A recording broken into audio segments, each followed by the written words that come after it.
Welcome to the bright side of aging.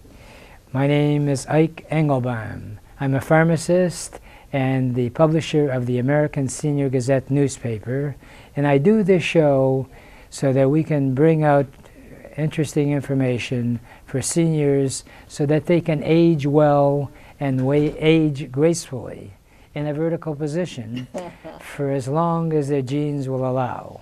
And if they've inherited bad genes, how to outwit those genes so that they can live a quality lifestyle.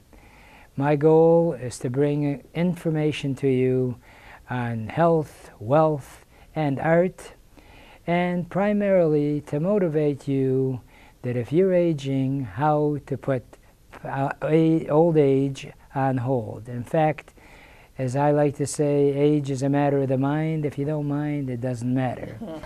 With me is Barbara Keidan, who is an artist, and she is certainly qualified to call herself a fantastic artist because she has a Bachelor of Fine Arts, she has an MA in painting, and she also went to the School of Architecture. That's pretty impressive. You actually... School of Architecture and Design. And Design. At U of M. Well, that's good. So with all that extensive experience, it's when you pick up a paintbrush, it brings all that stuff right in your hand. Is that it? You betcha. How long have you been in the world of painting? I started in grammar school doing bulletin boards, and in high school I did cartoons for the yearbook and for the newsletter, and did posters for different things, and in college I did cartoons for the yearbook, the humor book. The humor book? Yeah, and I started in college with majoring in painting, and first I thought I was going to be a sculptor, but color won out. Color went out. Yeah. You know, now that I think back about my childhood, I was terrible. The only thing I could draw was that cat looking backward with 2 8s and the tail. I should have gone into painting for humor because anything I painted, the guy would laugh at. So it was just one year that I had painting and all, and I'm so glad that he was a liberal guy and accepted it all. And it makes you appreciate what you see, though. You see what goes into it, and right. and that it's not easy. Right. It doesn't just happen. Right. Well, you know, one of the classic stories I never forget. I really admire art. Unfortunately, I'm not a real connoisseur of it, but I feel a little bit like that line that the judge used when he was talking about what the whole aspect of looking at pictures that were not appropriate. He said, "I know them when I see them. Yes. I don't know how to describe it." Yeah. But likewise, in art, there are so many different forms. You hear about acrylic, water. Can you go into that? What are the different forms? Different mediums. Mhm. You can use pencil. You can use charcoal. You can use colored pencils. You can use oil painting and acrylic and watercolor, and then in sculpture there's clay, there's steel, all kinds of metals. I've poured lead and stuff for sculpture. You didn't shoot lead, right? You just no, poured no, no, no. No, I'm not packing. And then they're using all kinds of things, collage. They do paper and put all kinds of stuff onto things. Rauschenberg glued a dead goat, I think. I don't know what's going on. You know, some of it is showbiz now, contemporary. Really? But there's certainly a variety of stuff that you can choose from. I started with oil and went in, tried to do printmaking, and I went into watercolor for many years. I was chairman of the Michigan Watercolor Society a couple times. And now I love acrylic. It's stronger, it's more dramatic, and gives a pow, a strong statement. And that's what I like. Is that a lot of pizzazz, I hope. And now, of all the mediums, is there one that you like more than another, or is it vary depending on your mood? No, it's been acrylic for years. For years, I yeah. see. Watercolor before that. Yes. Now, you were telling me before we got on the air that you went through different stages of different forms of art. Is that correct? Yes. Can you walk us through what prompted one to the other? Well, in school, you have still life and you have printmaking. They give you all kinds of courses so that you try and see what you like. And as I said, I really thought I was going to be a sculptor, but then I color one out. I did still life. I did mountains. I drew in Switzerland and in Japan from Mount Fuji. And flowers were a big seller. That was the one that really went over financially. I have been in a couple of galleries, and I've had 6 one-man shows. And all this you learn.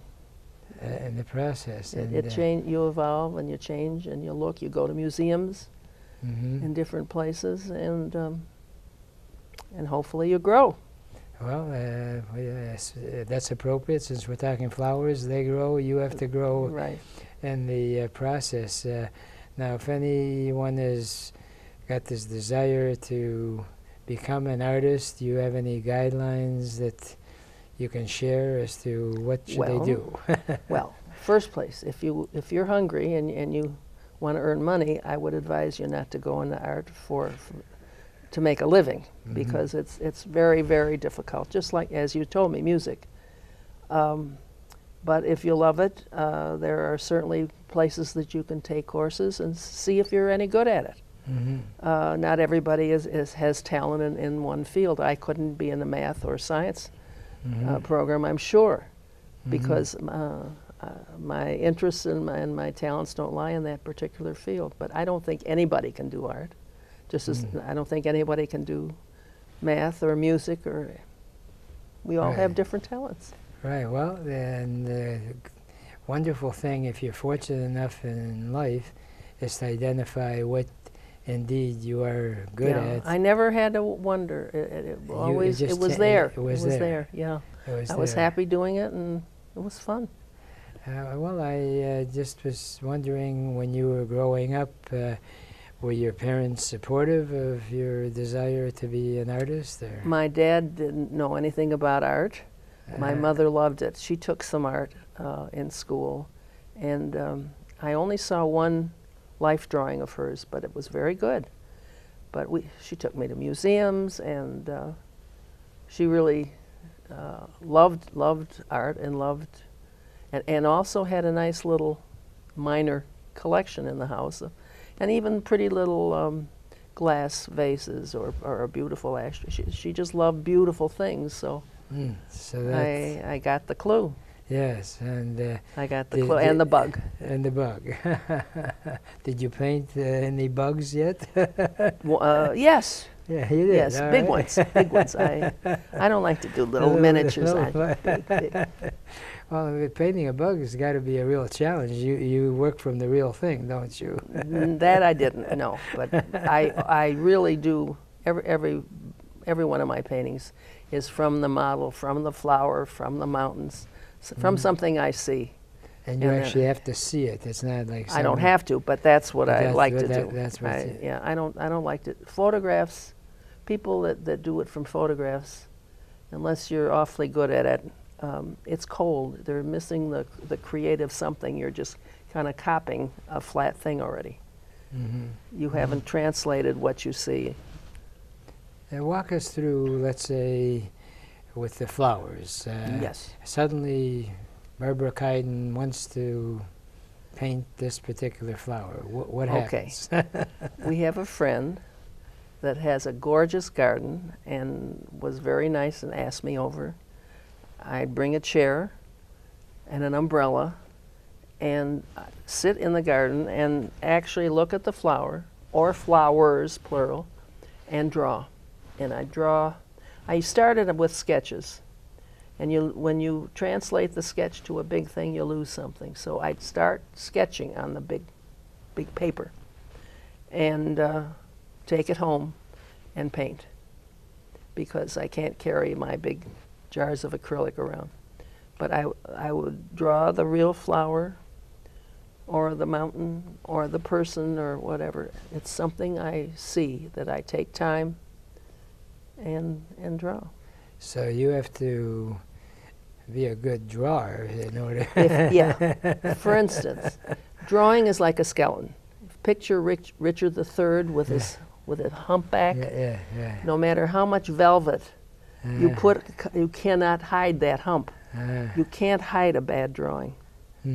Let me say, it's difficult to hide a bad drawing. That's the skeleton of a good painting. Now, in terms of, as they say, real time in the business. Yes. How much real time do you spend looking at a flower to draw it to the point of where, now I can take it home and the paint? You mean how much time does it take to sketch it? Right. Usually a couple hours, but the real answer is 30 years. In other words, my experience is for 30 years of doing something, and I've chosen what I want to do. If I want to enlarge, what angles. Does it want to be designy? So it's what's gone on in your life and how you've evolved, what you want to get out on the paper. Well, speaking of time, we've run out of time on this segment. We'll be right back, and we're going to show some stuff that she has done. Wow, don't go away. We'll be right back. Enjoy farm fresh produce, kettle corn, baked goods, and more at the Lake Orion Farmers Market, held every Wednesday from 2 to 7 p.m. through September 11th. Each week, more than a dozen vendors offer locally grown goods, with more variety each week as new crops are harvested. The Farmers Market is located next to the Orion Arts Center and near Children's Park in downtown Lake Orion. Support the local economy and put fresh produce on your table. Visit the Lake Orion Farmers Market. For more information, go to downtownlakeorion.org. I'm Joanne Van Tassel here at the Meloche Palace dealership, talking with Tom. The Lions Club this year is raffling off this Chrysler 200. So Tom, tell us about this Chrysler 200. Thank you, Joanne. This is a 2013 200 Limited. Comes in deep cherry red pearl coat. It is a V6 with variable valve timing. The mileage on the car is 19 in the city, 29 in the highway. Again, it is a limited. Comes with leather interior. This one is two-tone. Comes with voice response, Bluetooth, CD player. It's a 4-star crash rating. The car stickers for about $27,000. It looks like this is something that one lucky person is going to drive home come this fall when we do the actual pulling of the winning ticket. They're selling 2,000 tickets, and they're $20 a piece. People can buy as many as they like, and the proceeds of this raffle will go to support the charities of the Lake Orion Lions, including the Bear Lake Camp for the blind and visually impaired children. This is a project that was originated by Al Cassim in the Lake Orion Lions Club and has expanded to practically a year-round camp now. We also support Leader Dogs for the Blind in Rochester and the Pendleton House in Taylor, which is a residential 5-day-a-week, round-the-clock care facility for blind children that also have another disability. We also support and help people who need help with eyeglasses or appointments with the eye doctor and things like that. In addition, it will also help support the Christmas basket program that the Lions Club have been doing for years. So this sounds like some fantastic causes, and we hope that people will come out and buy a ticket for $20. This is a great prize for that low price. Okay. Thank you, Tom. Appreciate you taking time to show off the car here. Thank you very much. And welcome back. And I'm with Barbara Keidan, who is an artist And as was described before, she has a Bachelor of Fine Arts. And with all that stuff that you have, it's proven out in paintings. You've actually had your paintings in some very influential type places. Can you share with us where's some of your stuff? Well, some of my stuff is in international corporations like Hilton, Hyatt, Holiday Inn, BASF Corporation. They've been in restaurants. They've been in hospitals, are in hospitals. Right. Beaumont, Sinai, Mount Carmel, receiving, Wow. restaurants. Wow. Well, you know, you were sharing with me a story before we got on the air. That Can you tell? Oh yeah, no, that story I can tell. You mentioned before that your father was really not that much into art. No. And likewise, when you got married, your husband wasn't into Oh art no! either. Oh no! In fact, when we were first married, I walked over to the wall with a hammer and nail, and I started to go, and he said, "What are you doing?" And I said, "I'm going to hang a painting." He said, "And it mess up the wall?"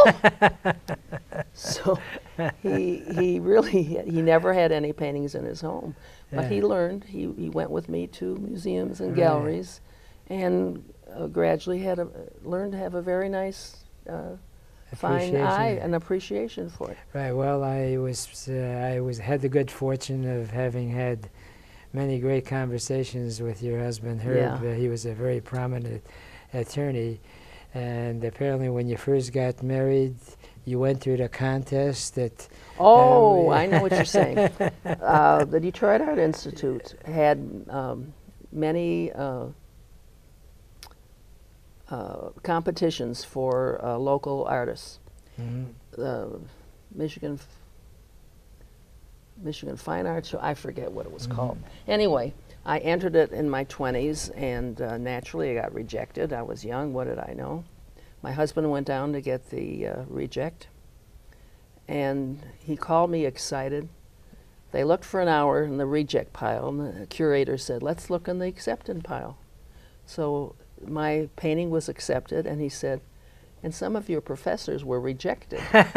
So it was the first time that he started saluting me, and first time that I gained, respect and thought, gee, I could be a professional at this. Just like Rodney Dangerfield, you suddenly got respect, right? Right. Well, that's great.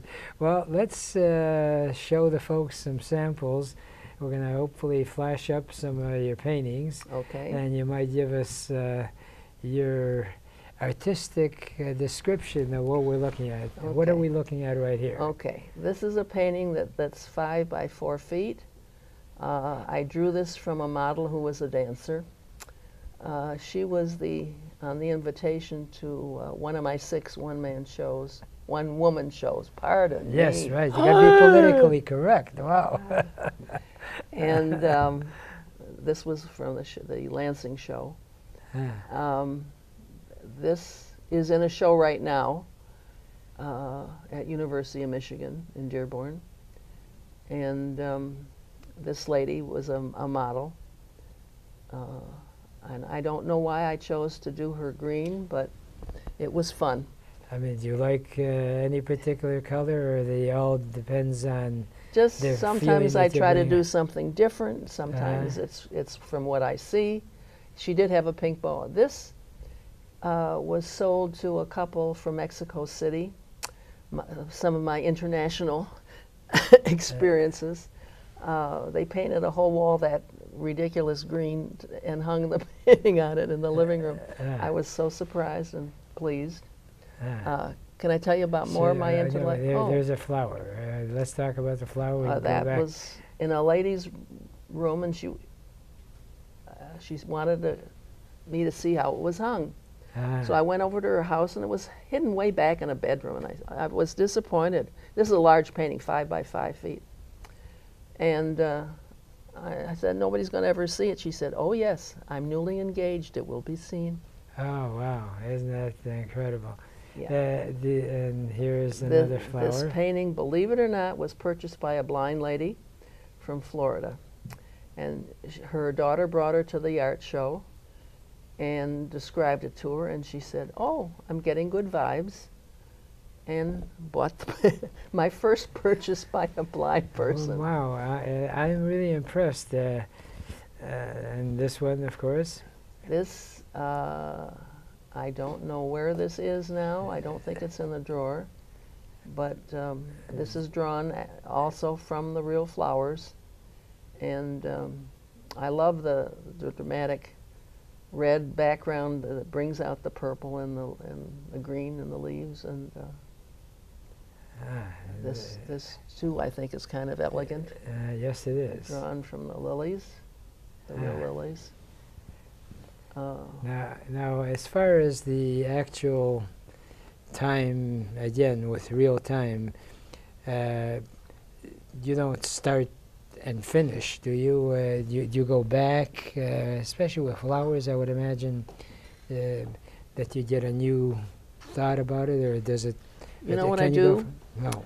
I take the drawing home, I put it on the mantle, or in front of, underneath the TV, and I go back and forth and I look, and pretty soon, if there's something wrong with it, it'll pop out at me, eventually, and I'll change it.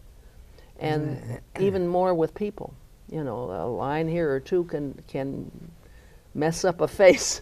So yes. I'll look at it and come back to it and then paint it. I don't want to get overly philosophical, but I've interviewed different authors, and they tell me, especially if they write novels, that the characters begin to actually talk to them.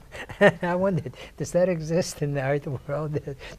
You're talking about this. I prefer to draw the model looking straight at you. Mm-hmm. Because I like the contact, the eye contact. There is the connection, not just a passive glance from a side view or something. So yes, there can be a connection. There can be a connection. And I just wondered, when you draw a human being, have you ever had the experience where you bring something out in your painting that they didn't realize about their character? I didn't know that. Has that ever happened to you? I don't know. Tomorrow I'm starting 2 portraits. I've got commission to do 2 portraits. Oh, that's great. A husband and wife, and they may live through this without divorcing. I don't know. But sometimes it might depending on what the artist sees. Because I would imagine many times when, as a layperson, I go to an art museum, because of the way my mind thinks, and it's not really that trained in the art world, is I'll see some sort of a wave or something, and I'll ask whoever is around that knows what's going on. I say, "Wow, yeah, that's interesting. I never thought I'd see that." So I just was curious whether that could happen. Really great paintings, you can see a great deal into it, and you don't have to be a professional to get something great like out of a Rembrandt. Mm-hmm. Everybody loves Rembrandts, and especially the faces, the wrinkles, and there's just something so real and sad and beautiful in those things that anybody can see. So, great art can be understood. Now, some of the junk that's done late, in the name of art, that's show business, pretty peculiar, like these dead animals that are in formaldehyde and glass cases. I think that's disgusting. They're getting millions for them. But that's showbiz, not art to me. Now, what about through the history? Were there ever, like, waves of certain things that suddenly caught on? And yeah, sure. Things are in style, and then they become out of style.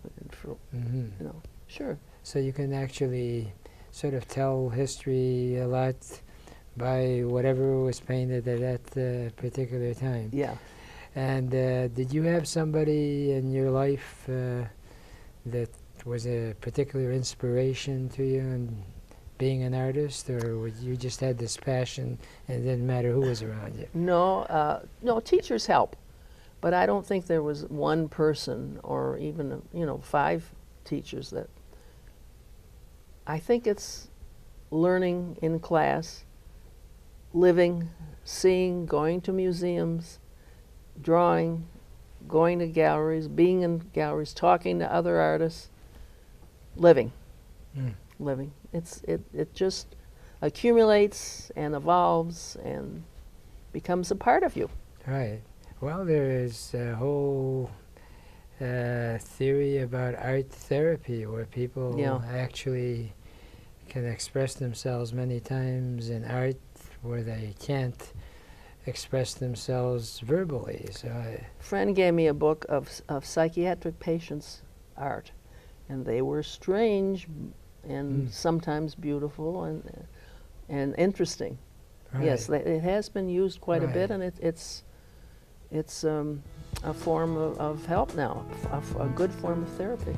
Well, wow, it's been terrific talking to you. You're And, kidding. yes, I'm Half an fortunate. hour's over. Half an hour is over. I've and I enjoyed only it. have enough time to leave the folks with my favorite remark, and that is that remember, yesterday is history. Tomorrow is a mystery.